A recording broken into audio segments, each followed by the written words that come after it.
team this evening on the topic of parent and student reunification. Although a one-page summary was sent home for you last week to read, we thought it would be very helpful to hold a virtual session and walk through the reunification protocol. Why the need for parent reunification protocol? I'm going to reread a segment of a letter that was mailed last Friday.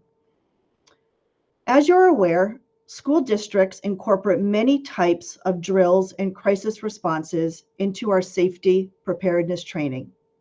As the need for something more or different arises, so does our planning and protocols. We, district administration, along with the town of East Granby and local and state level emergency personnel, have developed a procedure in the event we need to conduct a reunification between student and parent or guardian. This plan is part of our comprehensive safety procedures to ensure a smooth and secure process for reuniting students with their families. Our protocol was created by a team of district safety personnel and East Granby officials, including Resident Trooper Kyle Demetrian, School Resource Officer Scott Menard, East Granby Emergency Director and Fire Marshal Ken Beliveau, and Regional School Safety Coordinator for the North Central Capital Region of Connecticut, Kim Myers. What is reunification? Reunification is the process of reuniting students with their parents or guardians in the event of a school emergency and when regular transportation or a parent pickup is not a viable option. This could happen if the school building needs to be evacuated for any reason, such as fire, power outage, natural disaster, or a safety threat. Each school will also have a school-based plan if there was a situation requiring parent pickup, but evacuation was not needed. We as a team understand that the thought of such an event is very unsettling, but preparing is key to ensuring the safety of all of our students and staff. Your cooperation, understanding, and following our reunification plan is critical. And I will say that this is being recorded so that we can share it out to community members and our families who were not able to join us this evening or tomorrow. It is very important to also note that all situations are unique and dependent on the variables of any given moment in time. Situations are fluid. As we learn more, we may shift our response. Decisions are made in collaboration with emergency personnel or at the direction of emergency personnel. I would like to introduce the members of our team. We have high school principal and assistant principal Tony DeMello and Patrick Gustafson. Middle school principal Tim Phelan. Seymour School principal Marcy Lukenbach. She's co-hosting with me right now over here. Allgrove School principal Bob McGrath, who will be joining us shortly. Director of Student Support Services Karen Gogel. Director of Curriculum and Professional Development, who was not able to join us this evening, Marjorie Light. Resident Trooper, who is not able to join us this evening, Kyle Demetrian. East Granby Emergency Director and Fire Marshal, Ken Beliveau. East Granby School Resource Officer, Scott Menard. And Regional School Safety Coordinator for the North Central Capital Region of Connecticut, Kim Myers. As we are presenting this evening, and if you have a question, there is a question box that you may enter it. At the bottom right of your screen, you see a triangle, a square, and a circle. If you click on that and then go to Q&A, you can click on the plus at the bottom that says Ask a Question. We will address questions that are not student-specific or that do not breach our safety plan at the end of the presentation. For any other questions that are maybe more student-specific, you certainly are welcome to reach out to your principal or to me.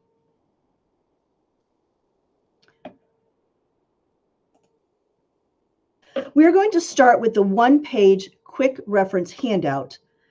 This one page is a brief summary that was shared Friday with my email. There is a very detailed plan that the reunification team will follow that is the backup for this one-page summary. And if you just give me a moment, I'm going to share my screen so you can look at it.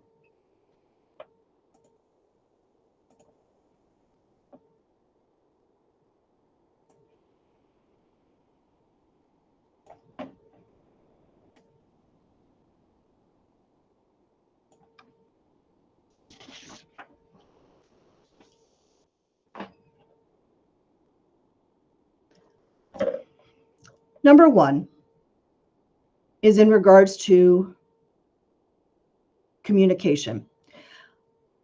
I'm going to spiral back just for a moment to a letter from the State Department of Education that was also shared on Friday. And in that letter, they state there may be limits to what can be shared due to the sensitive nature of the information and the need to keep everyone safe. Also, part of that memo, schools do not publicly share specific details of their school security and safety plans.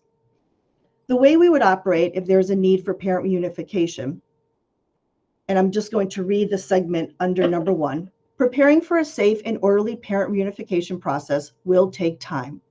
This is a collaborative process between the school district and emergency response personnel from East Granby, neighboring towns, and the state. It is imperative that parents and guardians wait for the communication via text or call to begin the parent reunification process. There will be no access to school or community areas until this communication is broadcasted and further instructions are provided. Now, I want to just talk just a little bit about this particular plan has many resources. It's at a high level of a critical incident. At any point, we can take segments of this plan and pare it down for whatever our needs are. So again, this is the highest level, but we can take parts of this plan at any point and apply it to specific situations within a school. So communication initially might be very brief for the simple reason that we do not have all the facts that can be shared immediately. It might be a notification that a school has been placed on lockdown or shelter in place, which means there will be no entering or leaving the building. Police and emergency services are on scene, and that parents and guardians should not come to the school. If there is something else we know that is factual and can be shared as to the reason, for example, students have evacuated the middle and high school due to a concerning odor, and if it's not anything that will impede an investigation, then we can share out that information at the time. We want to provide as much reassurance as possible. We just might not be able to do that immediately. Sometimes a lockdown or shelter in place will also impact other buildings. For example, if there's an armed robbery at a nearby bank or local store. Communication will be through our emergency response system, which is the same system you receive weather event information. Scott, Officer Menard, would you talk a little bit about the swatting incidents and the communication that was shared previously? Sure. So recently, Connecticut has seen a real significant uptick in swatting incidents, which are basically hoax that people call in. A neighboring community recently had one. A lot of that information, a lot of those situations, they occur around the country very frequently. Um, and our fusion center, better known as CTIC, which is the Connecticut Terrorism and Investigative Center, is doing a much better job of sharing information with us, either superintendents or school resource officers or police chiefs, and telling us about situations that are occurring around the country. Quite frankly, recently, these situations that happen, they're not necessarily done from people in our community. They're in other parts of the country, other parts of the world, and they do these things basically just to create chaos. And it's important to understand the information that's in those swatting incidents, because the same ones happen over and over again, just in different places. So the Fusion Center is doing a much better job of getting that information out to us, so that we know what types of situations are occurring around the country and in Connecticut, so that we can better prepare when those phone calls come in or those emails come in that are a little bit suspicious because they don't really match up with what a real incident would be. A real incident, we would be receiving multiple 911 calls. It wouldn't be a phone call into a routine line at the police department. So those things are kind of what start to set us in the way of recognizing that those are swatting incidents and it's not a real incident. So they're doing a much better job of getting that information to us so that we can be better prepared. Thank you, Officer Menard. You might be wondering, how long will the reunification process take? It depends on the situation. However, if we do need to implement this parent reunification process, there will be a wait. We need to have students accounted for prior to beginning the process. And as shared earlier, this process involves many organizations. Officer Menard, would you speak a little bit to the Blue Plan? Certainly. Excuse me. Law enforcement in Connecticut has what we call Blue Plan. It's we share resources from neighboring communities. East Grammy's resident state trooper town, so we get the majority of our resources from the state police, and we're under the resident trooper program, which allows the town to hire full-time police officers under the resident trooper program. Our town is very fortunate that the majority of the officers here are all retired from the state police. So they're very familiar with the protocols for the state police, and how things are going to occur. We also receive assistance from neighboring state police barracks, whether it be in Canaan and Troop B or Troop C in Tallinn. And then we have additional resources that we can call on from the Blue Plan, which would be our neighboring communities, such as Suffield, Simsbury, Avon, Windsor, Windsor Locks, Suffield, Granby. So we can draw in a large number of law enforcement officers to help us orderly get reunification done. Thank you, Officer Menard. And Dr. Myers, may I ask you to speak a little bit about the regional crisis and reunification teams? Sure, absolutely. So we have regionally, we have two different teams that can support this process. I'll talk about the regional crisis team first.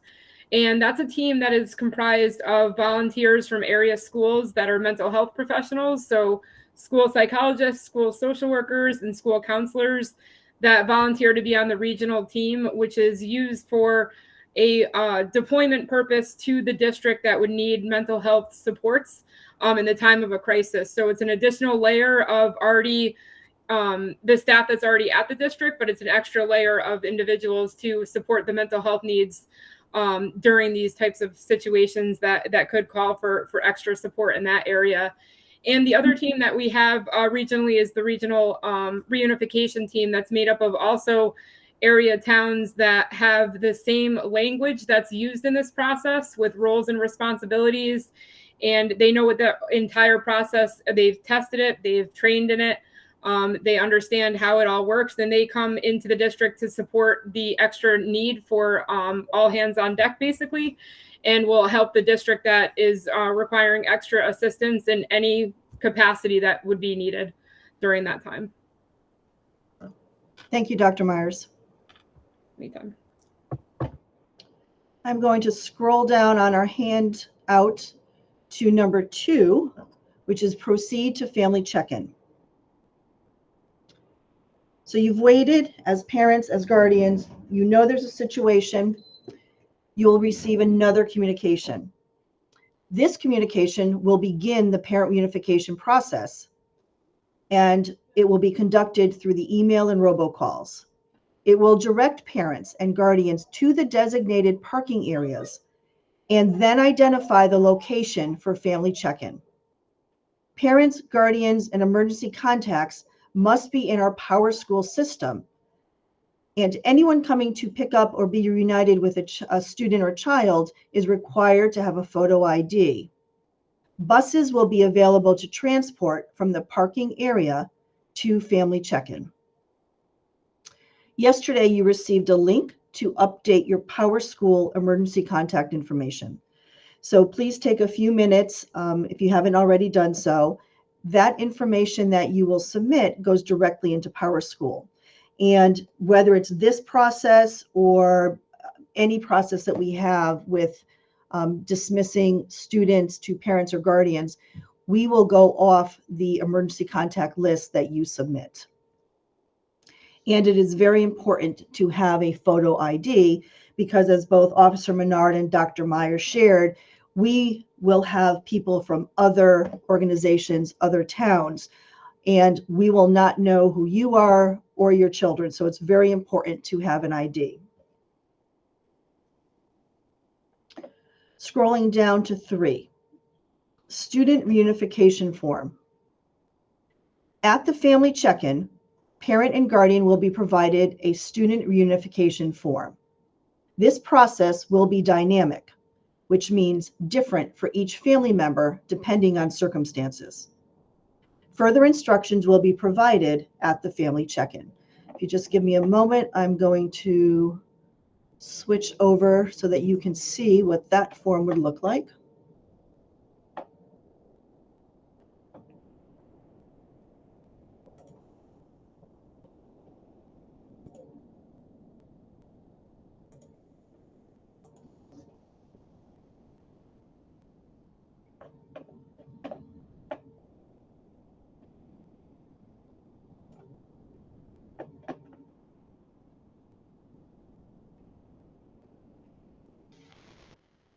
When you begin the process and enter the reunification site, you'll be given a sheet that looks exactly like this, the student reunification form.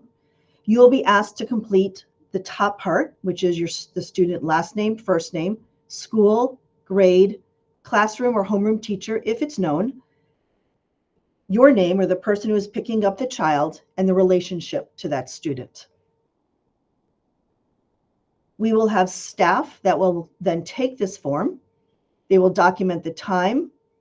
They will look on PowerSchool that the person is an authorized guardian or emergency contact. If the person comes and does not have an ID, we have a plan for that.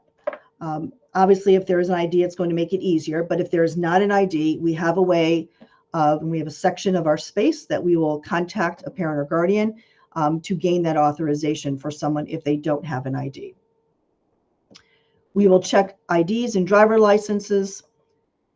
And once we check that the student is present and able to be released, parent or guardian will take this form and then we'll proceed to the family waiting area. Once at the family waiting area, this form will be provided to the staff there. The staff will again check that the ID of the person giving this form matches the name in box number 1. And then we will have a runner who will retrieve the child and reunite and then have transportation back to the vehicles.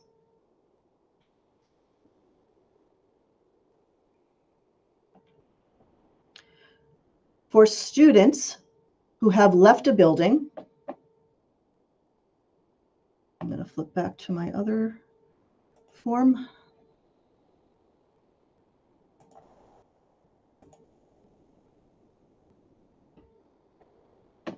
For students who might have been outside or who have left on their own, there is a section at the bottom, which is right here, with an email, marksafe@eastgranby.k12.ct.us. We ask that as soon as possible, send an email with student name, location, and contact number. This will help us greatly with accounting for all students. The last page on this reference, not all crisis response will require this parent reunification. However, it is likely that in the event of any crisis situation, some or all of the other school buildings will be placed in lockdown or shelter in place. This is for the safety of all students and staff and for the coordination of the response teams. In a lockdown or shelter in place, there will be no entry in or exit out. Further communication will be sent as soon as possible to relay pertinent information or to when school buildings will be accessible for student pickup or transportation home by school bus.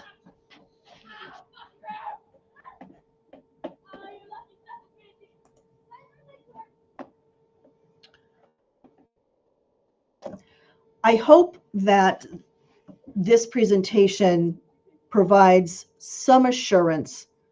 A, we have planned and we have spent the good part of probably a year or more to the details for such a plan.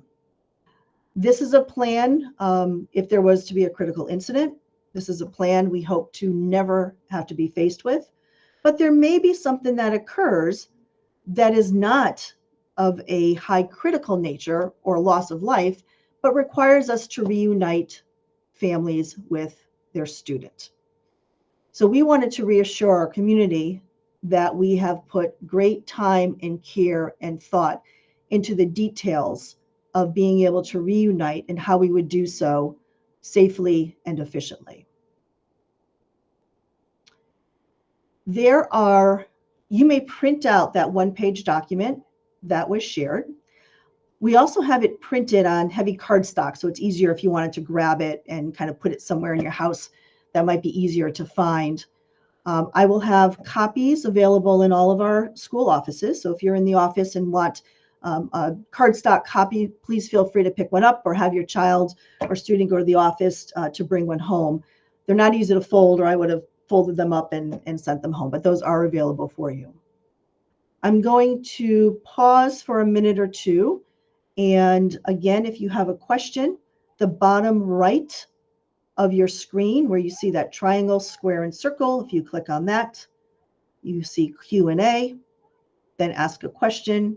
You're welcome to pop a question.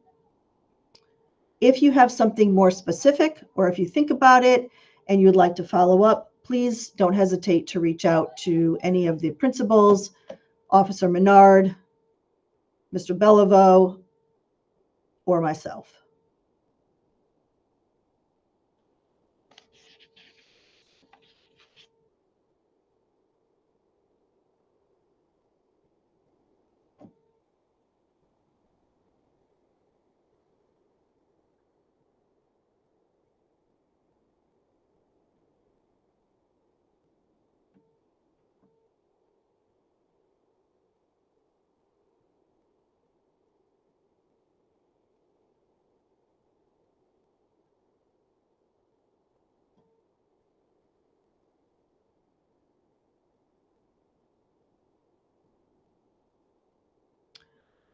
Okay, I don't see any. Again, this is being recorded. It'll be available for you to go back and review. You have the one-page summary. Please print that out or have your student take one from the office.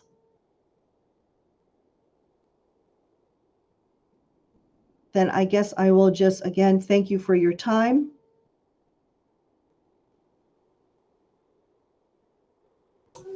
Like we do have one question missing. I do see that. Thank you. This person says, I was a few minutes late. You may have covered this already. Are the parking lots and reunification locations going to be known in advance? They will not be known in advance. That is part of the safety plan. They will be shared when we begin the reunification process.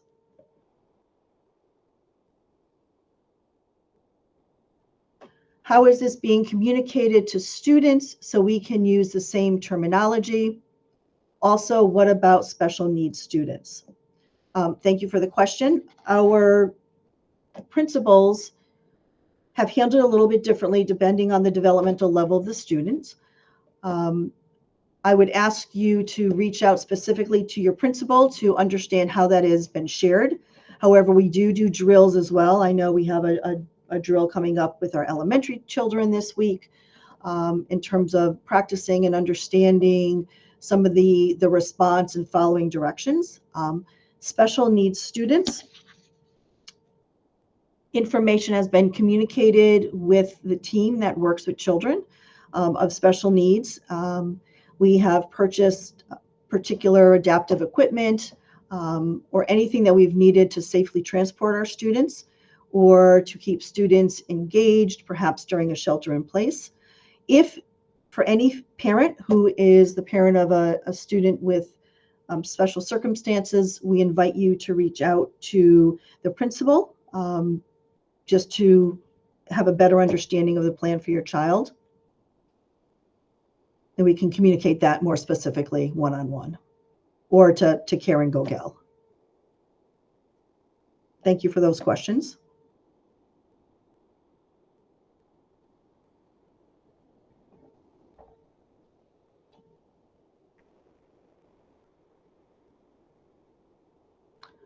Okay, well, thank you so much for your time. And I wish you a wonderful rest of your evening.